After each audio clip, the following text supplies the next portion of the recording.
अंतःकरण को शुद्ध करने के उपाय और परमात्मा की प्राप्ति। तो जी हाँ श्रोताओं, आइए इस पर प्रकाश डालें। जीव में श्रोताओं एक तो चेतन परमात्मा का अंश है और एक जड़ प्रकृति का अंश है। ठीक है, चेतन अंश की मुख्यता से वह परमात्मा की इच्छा करता है और जड़ अंश की मुख्यता से वह संसार की इच्छा करता रहता है। लेकिन श्रोताओं, इन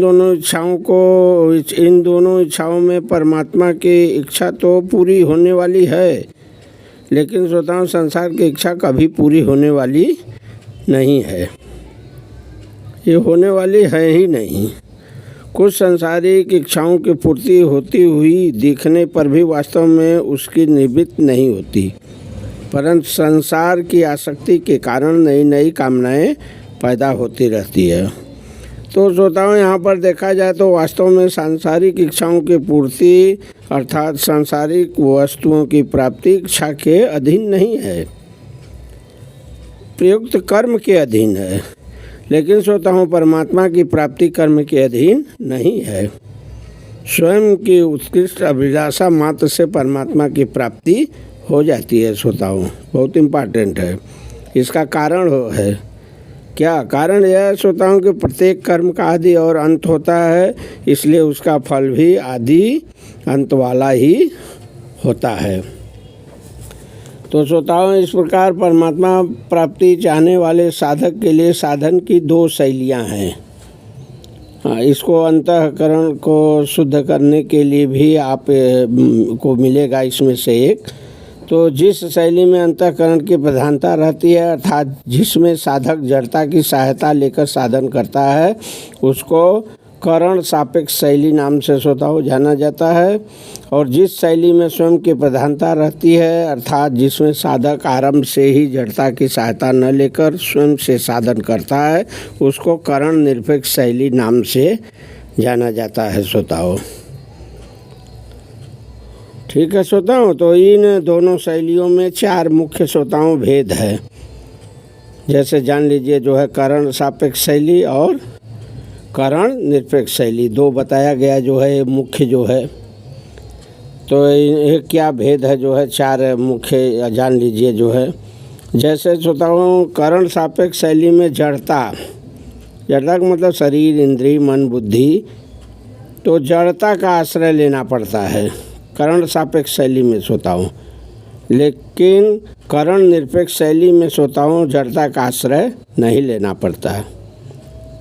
प्रयुक्त जड़ता से माने हुए संबंध का विच्छेद करना पड़ता है। दूसरा जानिए जो है, करण सापेक्ष शैली में एक नई अवस्था का निर्माण होता है, पर करण निरपेक्ष शैली में श्रोताओं अवस्थाओं से संबंध विच्छेद होकर अवस्थातीत तत्व का अनुभव होता है। तीसरा क्या है श्रोताओं, जानिए जो है, करण सापेक्ष शैली में प्राकृत शक्तियों जैसे सिद्धि, तो प्राकृतिक शक्तियों की प्राप्ति होती है। लेकिन श्रोताओं, करण निरपेक्ष शैली में प्राकृतिक शक्तियों का संबंध विच्छेद होकर सीधे परमात्मा का अनुभव होता है।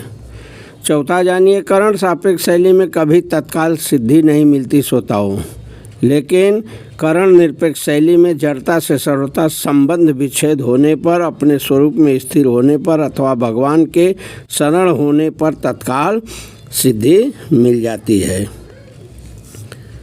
तो इस तरह श्रोताओं सापेक्ष शैली में अभ्यास के द्वारा क्रम से सिद्धि होती है, पर करण निरपेक्ष शैली में अभ्यास की आवश्यकता नहीं होती, कारण कि स्वयं का परमात्मा के साथ स्वतः सिद्ध नित्य संबंध है।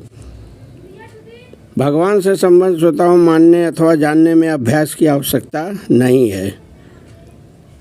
जैसे विवाह होने पर स्त्री पुरुष को अपना पति मान लेती है, तो ऐसा मानने के लिए उसको कोई अभ्यास की आवश्यकता नहीं पड़ती। इसी तरह और उदाहरण है, किसी के बताने पर जैसे कोई कहे गंगा जी है, ऐसा जानने के लिए भी कोई अभ्यास नहीं करना पड़ता। करण सापेक्ष शैली में तो श्रोताओं अपने लिए साधन क्रिया की मुख्यता रहती है, लेकिन श्रोताओं करण निरपेक्ष शैली में जानने जैसे विवेक और मानने जैसे भाव की मुख्यता रहती है।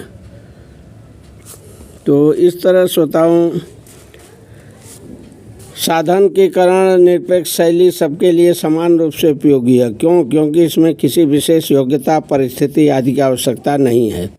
इस शैली में केवल परमात्मा प्राप्ति की उत्कृष्ट अभिलाषा होने से ही तत्काल जड़ता से संबद्ध विच्छोद होकर नित्य प्राप्त परमात्मा तत्व का अनुभव हो जाता है। श्रोताओं, जैसे कितनों वर्षों का अंधेरा हो, कितने वर्षों का, एक दिया सलाई जला दोगे तो वो क्या हो जाएगा? नष्ट हो जाता है। ऐसे ही जड़ता का कितना ही पुराना संबंध हो, परमात्मा की उत्कट अभिलाषा होते ही वह मिट जाता है। तो श्रोताओं, इस तरह जो है अंतःकरण को शुद्ध करने के ये उपाय हैं। श्रोताओं, ये करण सापेक्ष शैली में ही है। इसमें गीता में श्रोताओं करण सापेक्ष शैली को बहुत महत्व दिया गया है। करण सापेक्ष शैली को महत्व नहीं दिया गया श्रोताओं, गीता में करण निरपेक्ष शैली को महत्व दिया गया है। तो श्रोताओं, अंतःकरण को शुद्ध करने की आवश्यकता भी जो है देखेंगे यहाँ पर, तो करण सापेक्ष शैली में ही है, करण निरपेक्ष शैली में नहीं।